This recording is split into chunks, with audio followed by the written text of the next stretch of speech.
So the first Wednesday, the book that we're going to read, look at me, so that I'm pointing even good, it's opposite, that I'm reading is Get Smart by Brian Tracy. So as we talked about on Monday, it's Fearless Fall Month, and this week it's top 5 things. And so on Monday we talked about setting some fearless goals for ourselves. And I thought this book would be a great book for you to read if you want to set some fearless goals, because it's an excellent book about setting, like looking at the process you make your choices by and how you set your goals. And then it gives you a really strong structure at the end of the book on how to do some goal setting exercises. So I want to give you 5 tips from this book that I picked up, and I'm already on my second review of it, and this is not my actual copy of the book because mine has it like written all, even on the cover says really good. So I think you would really love this book. Okay, the first tip that I have from this book is slow thinking versus fast thinking. And in our society, I think we've really become prone to fast thinking, making really quick decisions, and I know I'm very guilty of this myself. And Ryan in this book says we need to take time to think about when should we implement slow thinking versus fast thinking. So fast thinking would be things that we make on a daily basis, or also like an emergency requires fast thinking. But if there's something that is going to have a consequence in our life, that a long-term consequence, we should implement slow thinking. And it's kind of a habit that we may have gotten away from in our fast-paced society. 3 ways to think about slow thinking are implementing a 72-hour rule. So if a decision comes up and you have to make it, you're not sure, give yourself 72 hours and then make the choice. Which I even like to make that choice when I want to buy some clothes. Like if I walk away and I still want to go back in 72 hours, I'm there. The other one is to write it down. And so if we take the time to journal about it and write it down, and when you're writing down, you really helps you think through a process. So that's another way to implement slow thinking. And the third way to implement slow thinking is to take some quiet time for yourself. And that sounds so obvious and simple, but do we really do that in today's society? We have music, we have television, we have the car radio, we have something going all the time. But if you actually take yourself to a quiet place and just sit and think, I know like sometimes I get really stressed. I know I also have my kids a text, I'm not ignoring you, I'm thinking. I'm sure they think like, oh good, mom's probably thinking. What it really means is I want silence and I need to like process thoughts in my, to get my life in order or things like that. So I take thinking time. So that's number 1, slow thinking versus fast thinking. Number 2 is be willing to fail. When we're setting our goals and that, and I think, we think if we set these goals, we implement them, we're not going to have success all along the way.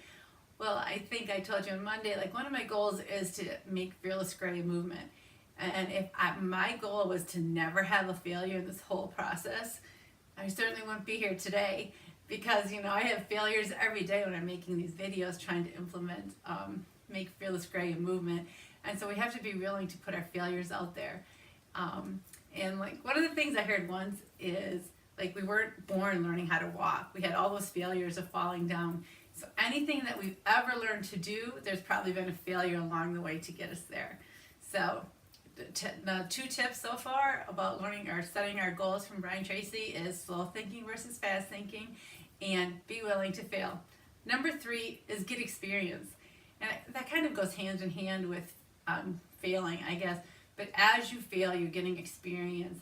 And if you wanted to try something new, let's say that you wanted to be, I don't know, let's say you just wanted to be, you wanted to be an assistant for the principal at the high school.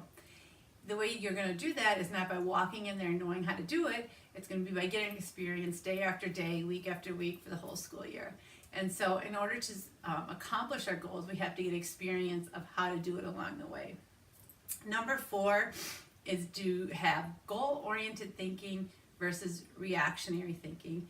And in a way, this goes hands in hand with the slow thinking versus fast thinking. But goal-oriented thinking would be, all right, this is my goal, and I'm going to assess every decision I make against my goal. So my goal is to make Fearless Gray a movement. So does that mean that I should sit around and watch Sports Center every day? That's not going to help me make Fearless Gray a movement. So that would be my goal-oriented thinking. My reactionary thinking would be, oh my gosh, the couch looks awesome. I'm just going to go sit down for 5 minutes on the couch and watch this. And then before you know it, an hour is gone. So it wasn't my reactionary thinking like, oh, I want to do this. I think probably a really good way to look at this is my food intake, and maybe yours too, like reactionary. I want chocolate. Goal-oriented thinking. I want to be healthy. So it's kind of goal, what's your end goal as opposed to your immediate reactionary, what you want. Finally, number 5 is to implement time management. And that is so critical, important when you're trying to set goals, because as I was just saying, if you sit down to watch TV and 5 minutes becomes an hour, you need to implement time management strategies. A couple tips for that is overcome procrastination. And I know for myself, like I procrastinate about the things I hate the most. And I know there's a book out there right now, maybe by Brian Tracy actually, called Eat That Frog, which I'm going to read next, which is about doing the things you really don't want to do and doing them first. So don't procrastinate. Number 2 is, my handwriting got really small at the bottom of my chart, but look I moved it over here so I can see better now. Number 2 is make your list in the evening beforehand. So make your top goals for the next day the night before. So when you wake up, you can knock those 3 out. That, the 3 ones that are, you're using your goal-oriented thinking, so the 3 ones that are going to be closest to your greater goal.